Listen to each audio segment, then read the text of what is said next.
जय हिंद दोस्तों, स्वागत है आप सभी को ऑनलाइन एजुकेशन क्लासेस में। आज का टॉपिक है भौतिक राशि और मापन। आज का टॉपिक है भौतिक राशि और मापन, जिसको हम लोग अंग्रेजी में बोलते हैं फिजिकल क्वांटिटीज एंड मेजरमेंट। ठीक, इसके बारे में हम सर्वप्रथम विज्ञान के बारे में पढ़ेंगे। ठीक ना, विज्ञान के बारे में। विज्ञान किसे कहते हैं? जो कुछ भी हम अपने चारों तरफ देखते हैं उसी आधार पर अन्वेषण करना, प्रयोग करना एवं भविष्यवाणी करना विज्ञान कहलाता है। यानी जितने भी हम अपने चारों तरफ देखते हैं इसके बारे में जानकारी प्राप्त करना, खोज करना, भविष्यवाणी करना, उसी को हम लोग क्या कहते हैं? विज्ञान कहते हैं। देखिए, विज्ञान को मुख्यतः 3 भागों में बांटा गया है। विज्ञान को मुख्यतः 3 भागों में बांटा गया है। कौन कौन? पहला है प्राकृतिक विज्ञान, दूसरा है औपचारिक विज्ञान, तीसरा है सामाजिक विज्ञान। ठीक, अब देखिए, प्राकृतिक विज्ञान को भी 3 भागों में बांटा गया है। ठीक ना, जिसको भौतिक विज्ञान, रसायन विज्ञान और जीव विज्ञान। तो देखिए, औपचारिक विज्ञान को भी 2 भागों में बांटा गया है। एक गणित है, एक लॉजिक है। और तीसरा है सामाजिक विज्ञान, इसको भी 2 भागों में बांटा गया है। एक है मानव व्यवहार और एक है समाज। ठीक ना, अब देखिए इसके बारे में सर्वप्रथम सबके बारी बारी से जानकारी लेंगे। ठीक, अब देखिए भौतिक, जिसको हम लोग अंग्रेजी में क्या बोलते हैं? फिजिक्स।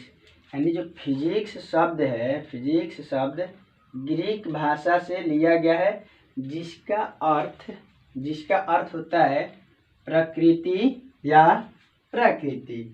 ठीक, अब देखिए भौतिक में ही पढ़ना है भौतिक राशियाँ। ठीक, भौतिक में ही पढ़ना है क्या चीज़? भौतिक राशियाँ, जिसको हम लोग बोलते हैं फिजिकल क्वांटिटीज। ठीक ना, किसी भी द्रव्य का सही स्थिति या उचित मात्रा, किसी भी द्रव्य का सही स्थिति या उचित मात्रा व्यक्त करता है, उसी को हम लोग क्या कहते हैं? भौतिक राशियाँ। ठीक, देखिए तो भौतिक राशियाँ को भी कितने भागों में बांटा गया है? 2 भागों में। भौतिक राशियाँ को कितने भागों में? 2 भागों में। कौन कौन? पहला है सदिश और दूसरा है अदिश। यानी सदिश राशि को वेक्टर क्वांटिटीज बोलते हैं अंग्रेजी में, और अदिश राशि को स्केलर क्वांटिटीज बोलते हैं अंग्रेजी में। ठीक, अब देखिए दोनों को बारे में बारीकी से जानकारी लेंगे। ठीक ना, सदिश राशि वे भौतिक राशियाँ जिनमें परिमाण के साथ साथ दिशा को भी व्यक्त करता है, उसी को हम लोग क्या कहते हैं? उसी को हम लोग क्या कहते हैं? सदिश राशि। जैसे है बल, विस्थापन, वेग, संवेग, द्रव्यमान, ये सब इत्यादि और भी है इसमें।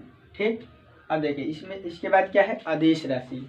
अदिश राशि, जिसको हम लोग क्या बोलते हैं? Scalar quantities. ठीक, वे भौतिक राशियाँ जिनमें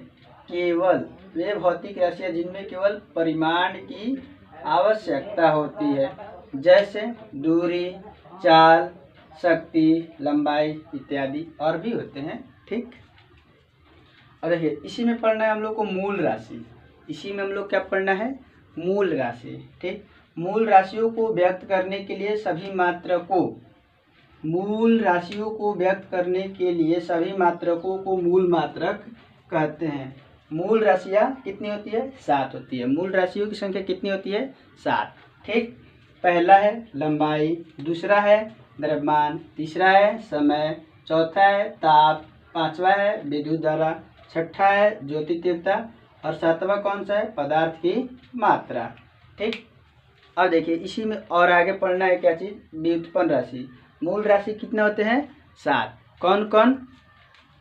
पहला है लंबाई, ठीक, दूसरा है द्रव्यमान, तीसरा है समय, चौथा है ताप, पांचवा है विद्युत धारा, छठा है ज्योति तीव्रता, सातवां है पदार्थ की मात्रा। इसी में हम लोग पढ़ना है व्युत्पन्न राशि। क्या चीज़? व्युत्पन्न राशि वे मात्रक जो 2 या 2 से अधिक मूल मात्रकों से प्राप्त होता है। देखिए इसमें भी व्युत्पन्न राशि को भी 2 भागों में बांटा गया है। व्युत्पन्न राशि कितने भागों में बांटा गया है? 2 भागों में बांटा गया है। ठीक, पहला है क्या? बल और दूसरा है क्या? कार्य। ठीक, इसमें और आगे है, पढ़ते हैं हम लोग।